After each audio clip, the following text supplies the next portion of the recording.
નમસ્કાર દર્શક મિત્રો, શેર બજારમાં સતત બીજા દિવસે આપણને સુધારો આગળ વધ્યો છે. સેન્સેક્સ આજે 115 પોઈન્ટ વધ્યો છે અને નિફ્ટી પણ 50 પોઈન્ટ વધીને આવી છે. તો મિત્રો, આ બે દિવસનો સુધારો આગળ વધશે કે કેમ, અને કે પછી ઊંચા મથાળે પ્રોફિટ બુકિંગ આવી જશે, વેચવાલી આવી જશે?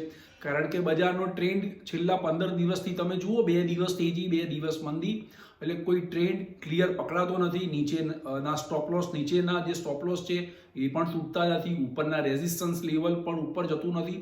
એટલે હું જે લેવલ આપી રહ્યો છું એ બે લેવલની વચ્ચે જ માર્કેટમાં બે તરફી મૂવમેન્ટ આપણને જોવા મળી રહી છે. અને હા, એફઆઈઆઈની વેચવાલી તો ચાલુ જ રહી છે અને Q3ના પરિણામો પણ આવી રહ્યા છે. તો આ બધું જ અપડેટ આજે આપણે આ વિડીયોમાં લેવાના છીએ. તો આપ આ વિડીયોને અંત સુધી નિહાળજો.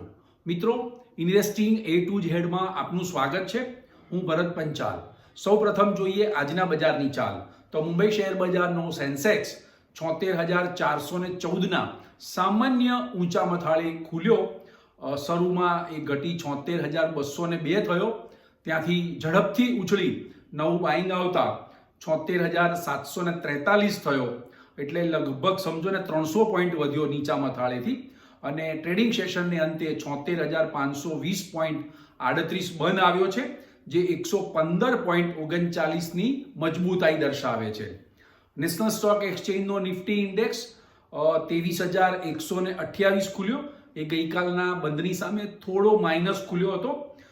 શરૂમાં એ ઘટ્યો, 23,090ની લો બનાવી, ત્યાંથી ઝડપથી ઉછળી નવું બાઇંગ આવતા ઉછળી 23,270 થયો અને ટ્રેડિંગ સેશનને અંતે 23,205.35નું ક્લોઝિંગ આવ્યું છે, જે ગઈકાલના બંધની સામે 50 પોઈન્ટનો સુધારો દર્શાવે છે. આજે એડવાન્સ ડેકલાઇન રેશિયો પોઝિટિવ રહ્યા છે. 1,575 સ્ટોકના ભાવ વધ્યા છે, 1,236 સ્ટોકના ભાવ ઘટ્યા છે અને 77 સ્ટોક છે એ અનચેન્જ રહ્યા છે. નિફ્ટી 50માં 30 સ્ટોક છે વધ્યા છે અને 20 સ્ટોક ઘટ્યા છે. આજે 18 સ્ટોક 52 વીક હાઈ ઉપર બંધ છે અને 81 સ્ટોક છે એ 52 વીક લો નીચે બંધ છે. આજે 78 શેરમાં અપર સર્કિટ આવી અને 79 સ્ટોકમાં લોઅર સર્કિટ આવી. આજના ટોપ ગેઇનર અને ટોપ લૂઝર્સ પર નજર કરીએ તો આજે સૌથી વધુ ઉચકાયેલા શેર છે UltraTech cement, Grasim, Wipro, Shriram finance અને સન ફાર્મા. અને ટોપ લૂઝર્સમાં છે BPCL, Kotak bank, HCL technology, SBI અને રિલાયન્સ. મિત્રો, આજે નિફ્ટી બેંક પણ 135 પોઈન્ટ ઘટી છે, 48,589 પર એનું ક્લોઝિંગ આવ્યું છે. ગઈકાલે મોડી રાત્રે ડાઉ જોન્સ સતત વધીને આવ્યો છે. ટ્રમ્પે શપથ ગ્રહણ કર્યા ત્યાર પછી સતત ડાઉ જોન્સ વધીને આવ્યો છે. 130 પોઈન્ટ વધીને 44,156નું ક્લોઝિંગ છે. એનો 52 વીક હાઈ છે 45,075, એટલે જે નવી હાઈ બનવામાં એ બિલકુલ નજીક પહોંચી ગયો છે. મિત્રો, આજે બપોરે જ્યારે જોઈએ ત્યારે ડાઉ જોન્સ ફ્યુચર માઇનસ એક પોઈન્ટ, માત્ર 1 પોઈન્ટ માઇનસમાં ટ્રેડ કરતું હતું. એશિયાના માર્કેટમાં જોઈએ તો મિક્સ વાતાવરણ છે. હોંગકોંગ, કોરિયા, થાઈલેન્ડ, જાકાર્તા આ ઇન્ડેક્સ માઇનસ હતા. જાપાનનો નિકાઈ, સિંગાપોરનો STI સ્ટેટ ટાઈમ્સ ઇન્ડેક્સ અને ચીનનો શાંઘાઈ આજે પ્લસ હતા. યુરોપિયન સ્ટોક માર્કેટમાં પણ મિશ્ર વાતાવરણ છે. લંડનનું સ્ટોક માર્કેટ જે ફૂટસી છે એ માઇનસ હતું.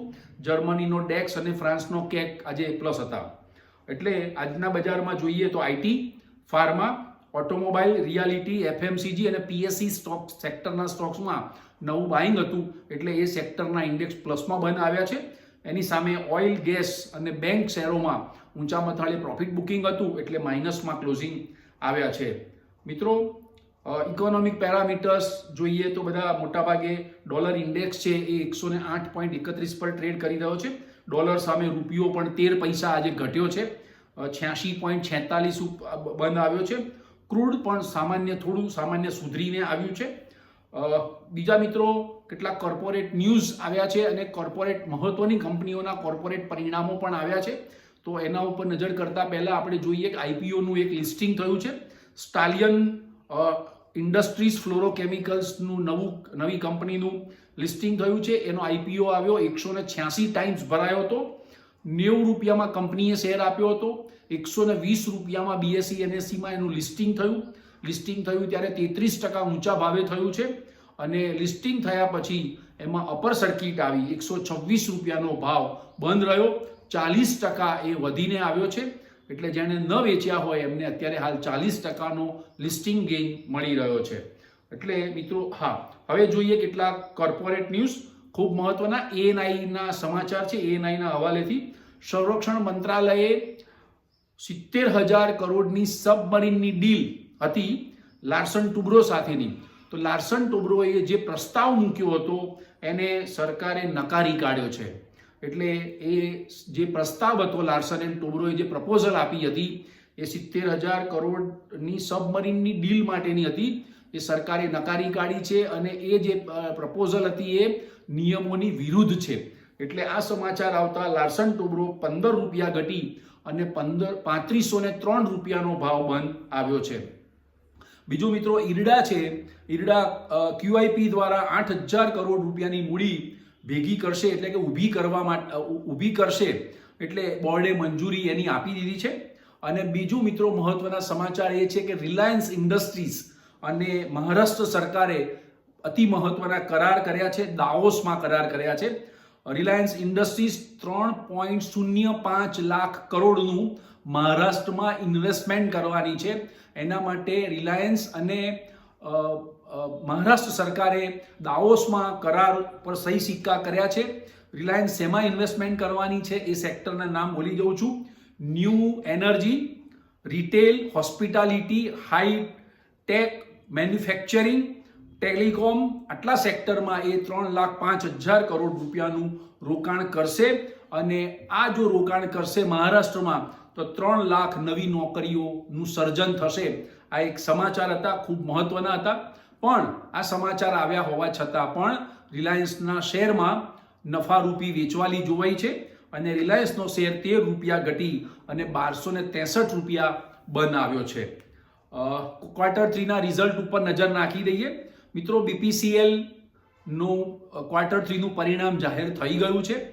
BPCL નો જે નફો છે એ 90% વધીને આવ્યો છે અને રેવન્યુ પણ 10% વધીને આવી છે. માર્જિન અને એનો GRM પણ વધીને આવ્યો છે. તેમ છતાં આજે BPCL ટોપ લૂઝર્સમાં હતો. પરિણામ અનુમાન મુજબ આવવાનું હતું. બધાને ખબર હતી કે એનું પરિણામ સારું જ આવશે. એટલે આજે ઊંચા મથાળે પરિણામ આવી ગયા પછી BPCLમાં ભારે વેચવાલી જોવા મળી હતી અને BPCLના શેરનો ભાવ આજે ઘટી ગયો હતો. બીજું મિત્રો, કાલે માર્કેટ ક્લોઝ થયા પછી HULનું પરિણામ આવ્યું હતું. મેં ગઈકાલના વિડીયોમાં અપડેટ આપ્યું હતું કે HUL હિન્દુસ્તાન યુનિલિવરનો નફો 19% વધીને આવ્યો છે. વોલ્યુમ ગ્રોથ પણ સારો રહ્યો છે. પણ આગામી વર્ષોમાં એટલે આગામી ક્વાર્ટરમાં કે આગામી વર્ષોમાં કન્ઝમ્પશનમાં થોડી સુસ્તી આવી શકે તેવી કંપનીએ શંકા વ્યક્ત કરી છે. બીજી તરફ બોર્ડે જે HULની બોર્ડ છે એણે આઈસ્ક્રીમ બિઝનેસના ડીમર્જરને મંજૂરી આપી દીધી છે. HULનું પરિણામ બજારને ગમ્યું નથી એટલે HULના શેરમાં 21 રૂપિયા એનો શેરનો ભાવ 21 રૂપિયા ઘટી અને 2,321 રૂપિયા બંધ આવ્યો હતો. બીજી તરફ KEI ઇન્ડસ્ટ્રીઝ અને પીડીલાઇટ આ બંને કંપનીઓના રિઝલ્ટ ફેન્ટાસ્ટિક આવ્યા છે. બંને સ્ટોક્સમાં ભારે લેવાલી હતી. બંને 8%થી વધુ ઉછળીને આવ્યા હતા. મિત્રો, અદાણી એનર્જી સોલ્યુશન એનો નેટ નફો 73% વધી અને 562 કરોડ આવ્યો છે અને રેવન્યુ પણ 28% વધીને આવી છે. એટલે અદાણી એનર્જીનું પરિણામ ખૂબ સરસ આવ્યું છે, અનુમાન મુજબ આવ્યું છે. જેની આતુરતાપૂર્વક રાહ જોવાતી હતી ડોક્ટર રેડ્ડી અને અલ્ટ્રાટેક, આ બે મહત્વની કંપનીઓના પરિણામની. પણ બજાર બંધ થયું ત્યારે અલ્ટ્રાટેક સિમેન્ટનું પરિણામ આવ્યું હતું પણ ડોક્ટર રેડ્ડીનું પરિણામ આવ્યું નથી. મિત્રો, અલ્ટ્રાટેક સિમેન્ટનો નેટ નફો 17% ઘટીને 1469 કરોડ આવ્યો છે. એની કન્સોલિડેટેડ રેવન્યુ 2.7% વધી છે. એટલે અલ્ટ્રાટેક સિમેન્ટનો નફો ઘટ્યો છે, એની રેવન્યુ વધી છે. તેમ છતાં આજે અલ્ટ્રાટેક સિમેન્ટના શેરમાં નવી લેવાલી હતી. અલ્ટ્રાટેક સિમેન્ટ 6.67% વધી 11,406 રૂપિયાના ભાવે એના શેરનો ભાવ બંધ રહ્યો છે. એટલે આ મહત્વની કંપની છે જેનું સેન્સેક્સ અને નિફ્ટીમાં વેઇટેજ છે. બીજી તરફ સમાચાર મળી રહ્યા છે કે મારુતિ સુઝુકીએ એની તમામ ગાડીઓમાં 1,500થી માંડીને 32,500 સુધીના ભાવમાં વધારો કર્યો છે અને આ ભાવ વધારો 1 ફેબ્રુઆરીથી અમલી બનવાનો છે. આ સમાચાર આવતા મારુતિના શેરમાં નવું બાઇંગ આવ્યું. એના શેરનો ભાવ 25 રૂપિયા વધી અને 12,045 ઉપર એનું ક્લોઝિંગ આવ્યું હતું. હવે મિત્રો મોટાભાગના સમાચાર બધા આવરી લીધા છે. નિફ્ટી વીકલી એક્સપાયરી હતી એટલે આજે થોડોક સુધારો આવ્યો છે. નીચા મથાળે વેચાણો કપાયા છે. હા, મિડ કેપ સ્ટોક્સમાં ખૂબ સારું બાઇંગ છે. સ્મોલ કેપ શેરોમાં પણ આજે ખૂબ સારું બાઇંગ છે. મિડ કેપ ઇન્ડેક્સ આજે સમજો ને 985 પોઈન્ટનો ઉછાળો આવ્યો છે, ઓલમોસ્ટ 2% વધીને આવ્યો છે. સ્મોલ કેપ ઇન્ડેક્સ પણ 1% વધીને આવ્યો છે. એટલે જેને કહેવાય કે સેન્સેક્સ અને નિફ્ટી બેઝ કરતા સ્મોલ કેપ અને મિડ કેપ સ્ટોક્સમાં નવું બાઇંગ વધારે સારું છે અને બધા ભાવ વધારે વધીને આવ્યા છે. મિત્રો બધા મોટાભાગના સમાચાર આવી ગયા છે, પણ હવે આ 2 દિવસનો સુધારો કેટલો આગળ વધશે? જો મિત્રો, એફઆઈઆઈની વેચવાલી છે. ગઈકાલના વિડીયોમાં આપણે કહ્યું હતું કે એફઆઈઆઈની વેચવાલી જે છે એ સતત ચાલુ રહી છે. 2025ના નવા વર્ષમાં જાન્યુઆરી મહિનામાં આપણે ફિગર ઉપર નજર કરી નાખીએ. ગઈકાલે 22 તારીખે એફઆઈઆઈએ 4,026 કરોડનું સેલ કર્યું છે, નેટ સેલ, અને ટોટલ 16 દિવસની ટ્રેડિંગ સેશન થાય છે. એમાં થઈને 60,859 કરોડનું નેટ સેલ કર્યું છે. એટલે શેર બજારમાં, ભારતીય શેર બજારમાં તેજી આવવી જ જોઈએ, પણ એફઆઈઆઈની વેચવાલી જે છે એ મોટું હર્ડલ છે. એને કારણે બજારનું સેન્ટિમેન્ટ ખરડાયેલું રહે છે.